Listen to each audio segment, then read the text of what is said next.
ഏതാ വേണ്ടത്? ഏതാ വേണ്ടത് എന്നാ ചോദിക്കുന്നത്.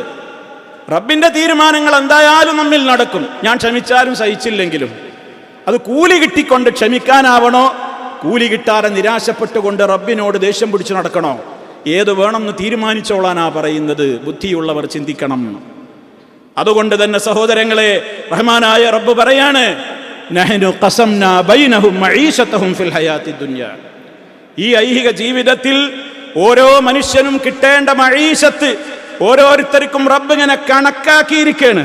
എനിക്കെത്ര വേണം എൻ്റെ ആയുഷ്കാലത്തിൽ? ഇവിടെ കൂടിയ ഓരോ വ്യക്തികൾക്കും, ഈ ശബ്ദം ശ്രവിക്കുന്നവരിൽ ഓരോ വ്യക്തികൾക്കും ദുനിയാവിൽ അവൻ ജീവിച്ച് മരിക്കുന്നതിനിടക്ക് മഈശത്ത്, ജീവിത വിഭവങ്ങൾ എത്ര വേണമെന്ന് നാമാണ് വീതിച്ചു കൊടുക്കുന്നത്.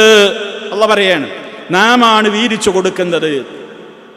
അതുകൊണ്ട് തന്നെ അത് ഓർത്തിട്ട് ഇങ്ങനെ നിരന്തര ദുഃഖവും ഭാവിയെക്കുറിച്ച് ഓർത്തിട്ടുള്ള വല്ലാത്തൊരു മാനസികമായ പ്രയാസമൊന്നും അനുഭവിക്കുന്നത് നിന്റെ ശരീരം പോലും നശിക്കും. കാരണം എന്താണ്?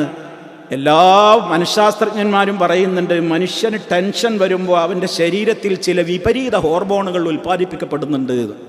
അതവനെ രോഗിയാക്കുന്നു. പല വിധത്തിലുള്ള രോഗങ്ങൾക്ക് നമ്മൾ ഇന്ന് അടിമകളായി മാറുന്നത് അതിന് പലപ്പോഴും കാരണങ്ങൾ നമ്മുടെ ടെൻഷനാണ്, നമ്മുടെ ഈ പ്രയാസങ്ങളാണ്, നമ്മുടേതായ മനസ്സിൻ്റെ തകരാറുകളാണ്. അത് നമ്മെ നശിപ്പിക്കുകയാണ്, നമ്മെ രോഗിയാക്കും, നമ്മെ പ്രയാസത്തിലേക്ക് കൊണ്ടുപോകും, വിപരീത ഫലങ്ങളെ ഉണ്ടാക്കുകയുള്ളൂ. അതുകൊണ്ട് റബ്ബിനെ കുറിച്ച് എപ്പോഴും സദാ സദ്വിചാരമാണ് വെച്ച് പുലർത്തേണ്ടത്. അള്ളാഹിനെ കുറിച്ച് എപ്പോഴും എൻ്റെ റബ്ബ് എനിക്ക് നല്ലതേ തരൂ. ഇപ്പം എനിക്ക് പ്രയാസമുണ്ടോ? അതും എനിക്ക് ഹൈറാണ്, അതിലും എനിക്ക് എൻ്റെ റബ്ബെന്തോ ഹൈറ് വിചാരിച്ചിട്ടുണ്ട്. ഇങ്ങനെ ആശ്വസിക്കാനും ആ നിലക്ക് മനസ്സിനെ അടക്കാനും സാധ്യമാകുന്ന പദവി നേടാനാണ് നമ്മൾ പരിശ്രമിക്കേണ്ടത്. അള്ളാഹു തൗഫീഖ് പ്രദാനം ചെയ്യുമാറാകട്ടെ.